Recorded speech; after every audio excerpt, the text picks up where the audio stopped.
Hinting for his action. Sorry. Are you guys All right. recording this? Yeah, we have to be able to record this so Oh, that we can send it to the professor. Now let me get out of my chair. Give me a split sec, you guys. guys All are right. so young. Yeah, I'm turning 21 later this year. So Oh, me too. yeah, I'm young. 21? Oh, so I'm the youngest one here. I'm only 19. Oh, you're not gonna miss much. You're not gonna be missing much when you turn 20. We're gonna say this in the Well, recording. I'm twice the age of you guys. 21. No, So I'm double your age and older. 21. I'd say 21. Okay. No, I'm not. All right, you guys Okay. ready? Yes. I'm also gonna flash onto the screen. Oh, yeah, you gotta Hopefully, shut up maybe here. you guys can be able to kind of ish read off of like my speaker notes a little bit. So then, yeah, it's 4 pages. At least something, but it's gonna be quick. Trust me, guys. Okay.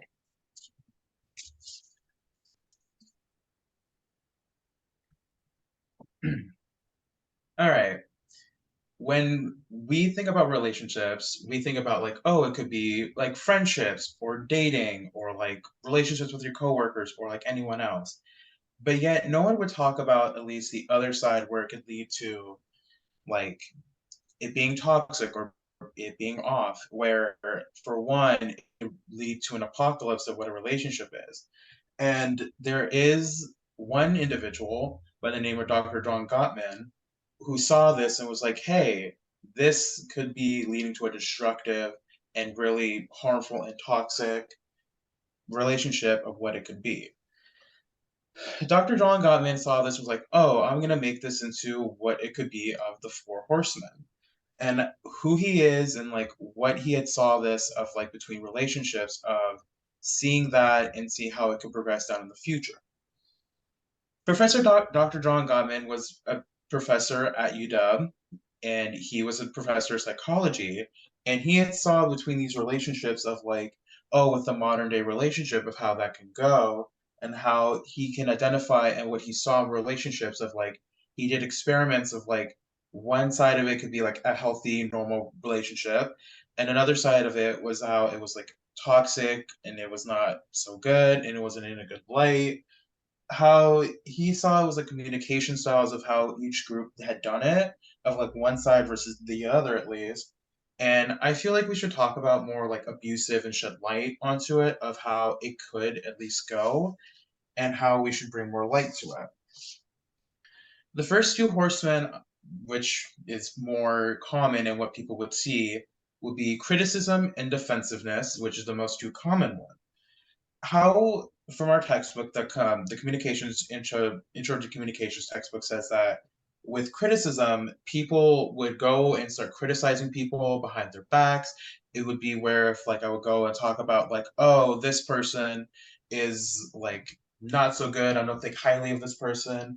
And how with defensiveness when people come to me they would say to me like, oh, like I'm being defensive on something, I'm not saying what it is, and I'm defending myself saying like, oh, like you were saying that I get into a speeding ticket. Look at you. You got like three last month when you were speeding on the highway. And I want to say that these two main horsemen, that they can be really destructive and it can really damage a relationship between you and the other party or the other parties that you were involved with when you do that at least. Now, the last two, the other two horsemen that are more or less known at least, will be stonewalling and contempt. Now, to lean more a bit into contemptness, it's where it's in a way like a sense of disapproval, where like I would say things that are nasty to people's faces, where I would say like I don't like them, I don't respect them, and on that same note, when I'm stonewalling someone, it's where like I'm avoiding that person. If like I were to be in the room and my manager walks in, I would just go up and leave. I just get a sense where like I just don't want to be in the same room as the person or the group of people who I'm with and where I'm just leaving the room and being defensive. Now, on that note of being in stonewalling, it's where for some people, more or less, if it's like parents being disapproving of their kids, of who they are, if whether or not they are LGBT or something else, that can be a form, a bit of stonewalling, and that it could more or less on that it could be like accusations or something. Contentness is more being like, oh, this, and this. I would rather not have to at least deal with that and not want to do that right now, and have a disdain part of it.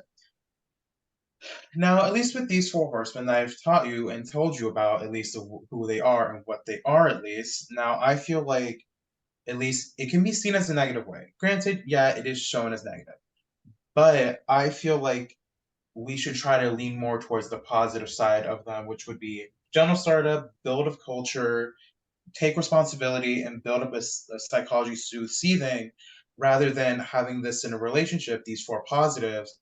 We should try to emphasize more on those rather than being able to do the negative side of it, which are these four horsemen by Dr. John Gottman. See? There we go. That's how you do a powerful, whatever this is, I should say. Good job. Thank It you. was very nice. Yeah, good See, job. that's how you can do it. All right. All right, let's I'll go do for my- this. Okay.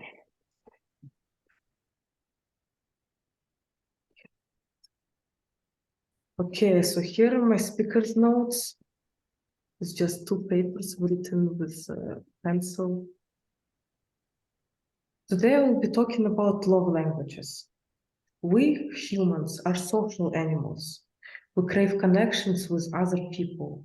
We create relationships, and as much as we love one another, sometimes it just doesn't work out. We end up feeling misunderstood, taken for granted, or even hated by the other person. Why does that happen? How can we change and create strong connections without ruining our daily routines? Well, today you guys are in luck because I will tell you about love languages. I want to introduce love languages into your life and show you how they can change your relationships. Finding out your partner's love language will create easy ways to make them feel special and loved. I'll introduce each love language to you. The creator of love languages, Dr. Gary Chapman, had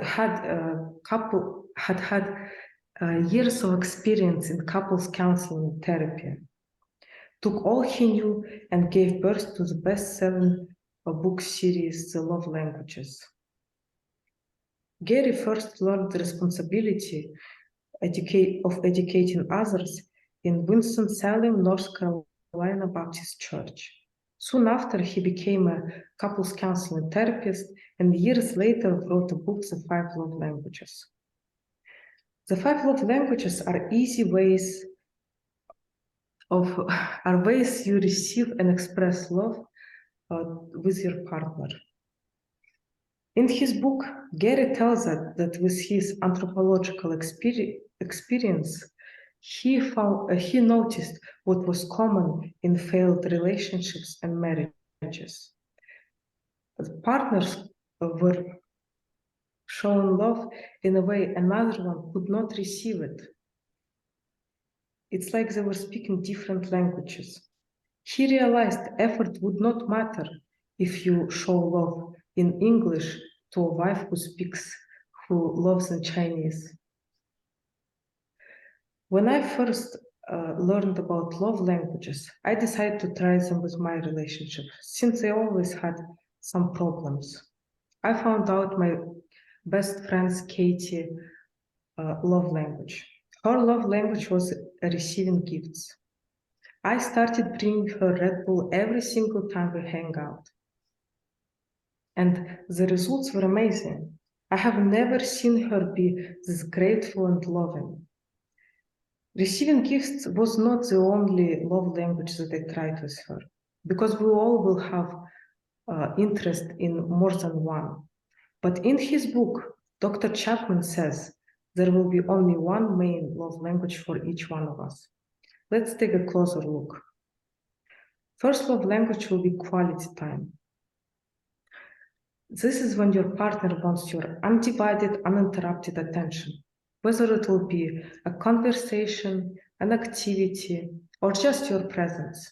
This is actually my love language. I love when my loved ones spend their time with me, even if we're just looking at our phones. Next one will be physical touch.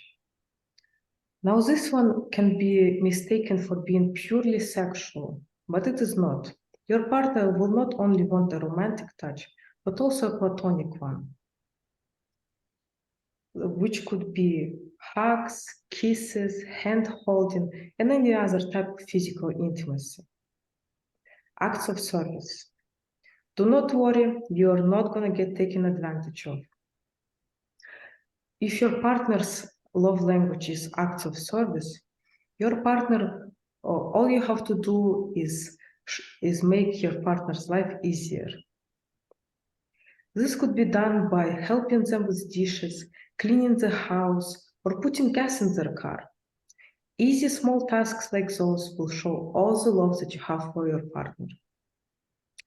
Now, as you remember, there are 5 love languages. The last 2 are very straightforward, but because of that, there are a lot of misconceptions about them. Let's break those misconceptions and see the true nature of these love languages. Receiving gifts. Your partner wants gifts, but not just any. Your partner wants thoughtful gifts that will show them how much you know and care for them. They don't need to be expensive. They can be a coffee or a Red Bull. They only need to be consistent and thoughtful. The last one would be words of affirmation. Your partner wants compliments. Also, your partner wants you to show gratitude and empathy towards them. And of course, don't forget about showing them that you're actively listening to them. In conclusion, love languages are an effective way to show your partner that you care about them and that you're willing to put effort into the relationship. Filling up the emotional tank of your partner will drastically change the relationship. From a sparkle, your love will turn into big, beautiful fire. Okay, that's it. Good job. Thank you very much. All right. Who's next? Oh, me.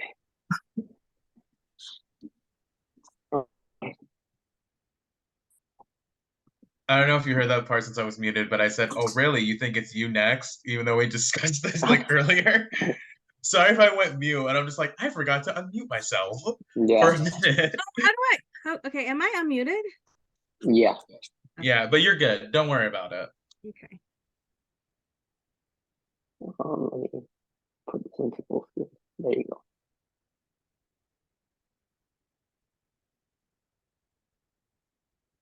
Okay, so here are my speakers notes. All right, so imagine this scenario. You're at a friend's house and they've just prepared some food that they're very excited and enthusiastic for you to try and give your opinion on. However, as you proceed to eat some of the food, you realize that it's not as appetizing as your friend made it out to be. So what do you do in this scenario? Do you tell them the truth and risk hurting their feelings? Or do you lie to them to preserve their enthusiasm and keep them cooking? So this lie that you would probably tell is a new concept that I learned called altruistic lie. So before I get into more examples, I'll first define what altruistic lies are. So if you've ever told a lie to preserve someone's feelings or just to not offend someone, then you told an altruistic lie. The textbook defines them as lies that are harmless and even sometimes helpful. So for example, let's say your friend is trying on a new outfit that they want your opinion on. And so you look at it and it's not to your taste. You think it's pretty bad. However, you know that if you tell your friend the truth, it'll likely hurt their feelings. So what do you do instead? You lie to them. You're like, oh, it looks great. Or, oh, you look fine in it.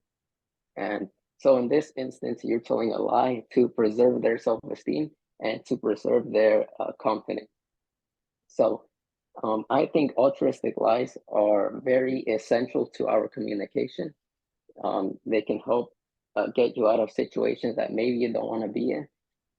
But it's also important to understand when it's best to lie and when it's best to be honest. So I'll give you some information on when it's best to employ these lies. So the textbook states that lies like these, altruistic lies, are best used to communicate matters without offending. So again, going back to examples, let's say your friend is pursuing their artistic endeavors and they show you some of their artwork and it's not to your artistic taste. Now, obviously, you know that if you tell them that you don't like it, you might discourage them or even hurt their feelings. So instead, you tell them that you like it. In doing so, it encourages them to keep pursuing their dreams and getting better at what they're doing. Another example would be if your friend wants to become a musician and they show you some of their music, and once again, you don't like it. However, you told them that it sounds great. This will yet again boost their confidence and make them continue pursuing their dreams of being a musician. And along the way, they'll likely become better, making this lie that you told now a truth. However, it's important to understand that these lies are not always the best option, and sometimes they could even be bad and harmful. So I'll give you some examples of when they could be bad and when it's best to use alternative. So the textbook introduces us to another concept called self-serving lies. These are lies told basically to preserve yourself, not to preserve someone else. They're meant to make yourself look better to other people. So in this example, you could consider that your friend got a bad haircut and they ask you how it looks and you tell them it looks fine. Now you told them it looks fine, sure, to make them feel better about themselves and to not hurt them. But you also told them because you don't want your friend to get angry at you and to possibly harm your relationship with them. However, you did not consider the fact that others might not feel inclined to lie to them and tell them that it looks great. And so eventually this leads to your friend's feelings getting hurt, which leads to them getting mad at you anyways because you lied to them in order to protect yourself. So in situations, it's best to, in some situations, it's best to just be honest, even if the truth ends up hurting someone's feelings. But it's also important to understand that you don't just be like blunt. So don't be like, oh, I don't like it, or oh, it's bad. Because obviously that's going to be more hurtful. So it's best to use constructive criticism to deliver this honesty. So be like, oh, I don't like this. Here's how you can do this, how you can make it better. Or, oh, this is okay, but here's what you can do to improve upon it. So today I taught you about altruistic lies. I defined them to you. I gave you some examples on when it's best to employ them. And hopefully I gave you an understanding of when it's best to lie and when it's best to be honest. So let's go back to the scenario at the beginning. If you were in that situation, would you lie to your friend or would you tell them the truth, even if it means you hurt their feelings and maybe they don't continue cooking? All right. Good job. Very Woo! Now I learned how to lie even better, which is a good thing, or a bad thing. I can learn how to lie better or not. But I'm not gonna do that. Christine, So my turn? Yeah. Okay. Is this still, can you stop the recording for a second? yes, of course.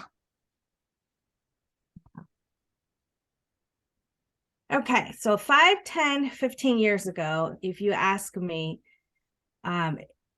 if I would ever be a single mother with 2 children, I would never think that I would be in this position. I am currently 43 and I am wearing both hats for my kids. They're 12 and 14. And this has been a very rough journey for me. My philosophy of being a good mother is I have to wear different hats now. I have to be the mother, I have to be the father. And my method is I cannot play good cops and bad cops anymore. Simply, I'm wearing all the hats. When my children have done well, I give them my praises. But when they have, decisions to make, I would teach them that, hey, instead of saying, I'm your mother, you must do it this way, I would explain to them the consequences of their decisions. So, for example, my son goes to junior high and there's a lot of peer pressure, a lot of issues when it comes to dating girls, or hanging out with their friends and making the, sports athletic team. My oldest son is very athletic.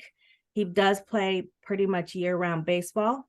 Then he tried out for school basketball after not picking up basketball for 4 years, and he made the school team. He had a great season.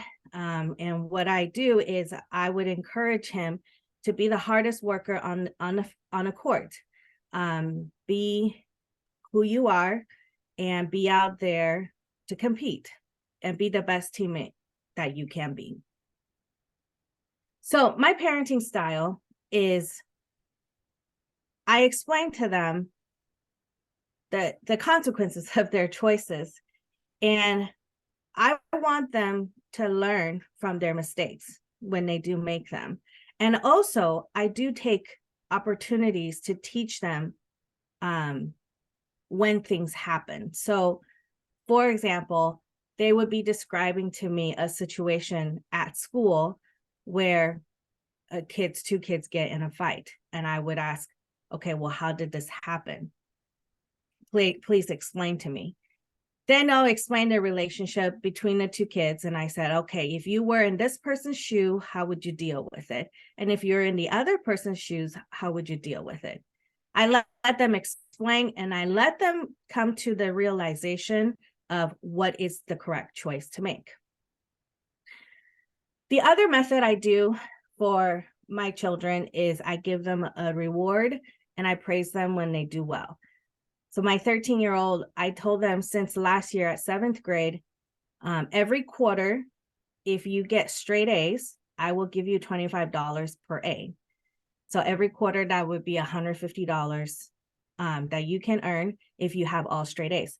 However, if you have 1 B or 1 B plus and 5 A's, you get nothing. So it's either all or nothing. This method is has done very well. He has maintained all A's since 7th grade. And now he is in the last 3 weeks of his 8th grade. And every single quarter, he has gone all straight A's. So he is going into completing a successful 2 years junior high. My younger son is my smartest kid in the family. He actually plays video games all the time when he comes home from school.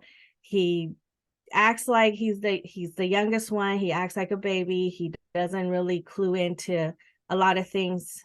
I don't ever see him do work for school. And he comes home and he passes a highly capable test at school district. The highly capable test they give out to every kid. It's a test that it's for testing their reasoning and logic. And he passed them, meaning that he is identified as smarter than 98 to 99 percentile of kids his age. So knowing that, I like to, again, I don't want to use authority and tell my children, look, you got to do your homework, you got to do this. I give them choices. If you do this, this is your reward. If you don't do this, this is what happens. And so far I have gotten, great feedback. They listen and they make their own choices. And by doing so, it's not always forcing them and nagging them how to be better. Is when they earn the reward and when they earn the recognition, they feel like, hey, I listened to my mom was right, and I'm happy that I made the right choices. Last thing I do want to share is that a year ago, my oldest son, he tried out for baseball called USA Baseball. This is a program that's part of the World Classic USA Baseball team, where they played against other countries like Mexico, Germany, Taiwan, Japan, Venezuela, I don't know if you guys watched the games 2 months ago, but last year he tried out for our Northwest region. He did not want to go because there was about 500 kids trying out for 36 spots. He didn't know if he'll make the team, and he wanted to back out because he says the chance is too slim. However, I told him, hey, you know what? Give a try. Just go out there, give it everything you got, and you never know. If you don't try, you don't know if it will happen or not. He went out there, he tried, he did well. He got called back for the second round, and he made the team. He made the team, and we went to North Carolina last August. He played 4 days, and he represented the Northwest region. And he was the only 13-year-old from Washington State that was selected for the team. He went out there and he had the best hitting average on the whole entire team for the whole weekend. He batted .714 with 8 at-bats, 1 walk, 1 walk, 2 flyouts, and 5 solid hits with RBIs. These were all recorded, and he had a fantastic time. This year, he's trying out again, and I told him, hey, good luck, do the same thing, be confident, and be humble of your ability, but be out there and be a good example. And again, you make the choices, you know, in life, and that I'm your mom, but I'm not going to force you to make the choices to be successful. I will explain to you, you know, if you choose wisely, you will do well. If you choose the bad decision, then unfortunately you will have to bear the consequences. I love you no matter what. And they so far have, you know, completely succeeded and surpassed my expectation. And it is a hard road, but I am doing it as good as I can, and I'm just here to support them and love them. Communication, listening to them, be a better listener to them, is what I can do. It's the best I can do, and so far it's working. Thank Good you. job. Woo! Can you pause it? Yes, guys.